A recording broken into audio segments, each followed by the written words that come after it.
In the previous video, I spoke about how Hannibal had moved to northern Italy, the logistics and what he arrived with. And in this video, I'm just going to do a bit on what he did when he first got into northern Italy. Because in fact, before Trebia happened, he does a lot and it tells us a lot about him. And it gives me the opportunity to refresh myself and probably yourself as well on some geography. To recap then, it's 218 BC and Hannibal was arrived in northern Italy and his force numbers around 20,000 infantry, 6,000 cavalry and those elephants. And we think these are relatively accurate numbers because apparently they were recorded on a column which apparently Hannibal had written and Polybius had seen. So again, these are feasible numbers. But if you thought that he arrived in northern Italy from the Alps coming from the north, which initially I did many years ago, no, that wasn't the case. In fact, he arrived in northern Italy from the west. And Turin is marked there because that's the first place that we know he had some action around. And this related to the peoples who were living there at the time because it wasn't the Romans that Hannibal initially had the problems, or shall we say the challenges with. It was the Celts. I thought I'd do this because it gives you a better idea of exactly what was going on in that part of the world at this time. What you have in northern Italy isn't Rome. You don't have Romans in northern Italy at all. This is not the point by which they had actually conquered or came to even really put much dominance in the area. This was a time when you had lots of different Celtic tribes. And these Celtic tribes didn't like each other, but they absolutely hated the Romans. In fact, in 225 BC, they'd been beaten at Telamon in a massive battle. These guys liked nothing more than fighting Romans.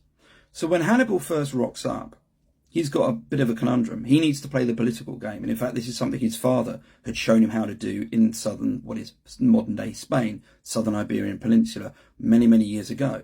Because he was a statesman. He was as good and able a strategist as he was a political communicator. Though the climate wasn't exactly warm, Hannibal didn't arrive in this part of the world cold. That is to say, he'd been warming relationships with the Celtic tribes in this region, but he still needed to do that thing to make them stand up and notice him. After all, he was just going to pop up and give them a chance to attack Rome, which they would love doing. But if he was appearing weak, then he'd be the target. And so what he does initially is to insert himself into the politics of that area. And his first act is to actually attack the capital of the Taurini tribe, who'd been in dispute with their neighbours, the Insubres. So he's already picking sides and playing that game.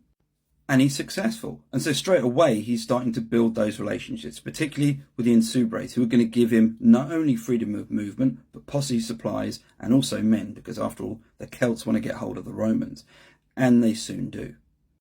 Now, Rome wasn't completely naive to what was going on. In fact, they'd been trying to track Hannibal for some time, and they had one consul in the area, Scipio, father of Scipio Africanus. And in fact, the two came into a sort of skirmish early on, and this is known as the Battle of the Ticinus. You can see it marked up there. This was a tributary, and effectively what it was a cavalry skirmish between Hannibal and some of his men, and Scipio and some of his, and Hannibal won. Hannibal won quite convincingly, and in fact, the story goes that Scipio was badly injured. Another story says that Scipio was saved by his son, Scipio the Younger, who was, as I said, Scipio Africanus. It was a minor cavalry skirmish, but the victory was bigger than just that. For example, it gave Hannibal the PR clout that he needed with those Celtic tribes, and soon after this, they were all rushing to sign up and be in his army, which was brilliant, and I'll come to that in a later video. But it also injured Scipio, as I mentioned. It put him out of action, which was to have consequences further down the line. Again, I'll come into that. But something more immediate happened. Shortly after the battle, Scipio retired to what is Piacenza now, Placentia back then. And this was just a Roman fort. And something bad happened. In fact, something very bad happened. Because a number of the Celts who were actually fighting on the side of Romans decided that they were going to go to the other side. They killed a number of the Romans inside and escaped to Hannibal. So another big PR victory. In summary then, there's a lot of stuff that's gone on between Hannibal first arriving in northern Italy and the lead up to Trebia. Politically, he's been able to really entrench himself with the Celtic tribes. He's got himself in there. He's also shown Rome what he's about, and he's put one of the consuls out of action. And as I said, this had big implications down the line. In the next video, I'll pick those up and move on to the actual battle itself.